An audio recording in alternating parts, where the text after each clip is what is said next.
Naxçıvanda Ümumdünya İnformasiya Gününə həsr olunan Rəqəmsal Cəmiyyətdə İnformasiya Azadlığı, Beynəlxalq və Milli Hüquq kontekstində mövzusunda məlumat sessiyası keçirilib.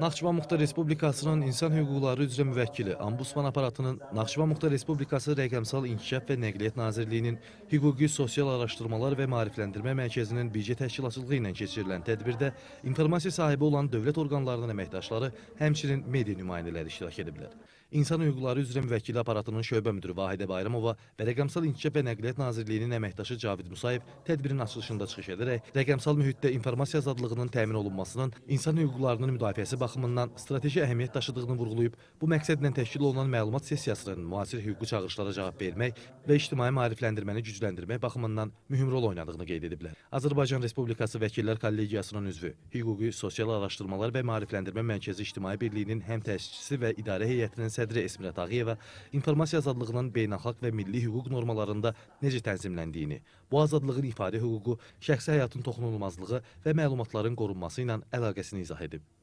Tədbirin keçirilməsində əsas məqsəd həm dövlət qurumlarına, həm də digər informasiya subyektlərinə öz xidməti vəzifələrini yerinə yetirərkən əldə olunacaq nəticələrin birbaşa rəqəmsal cəmiyyətdə vətəndaş və dövlət arasında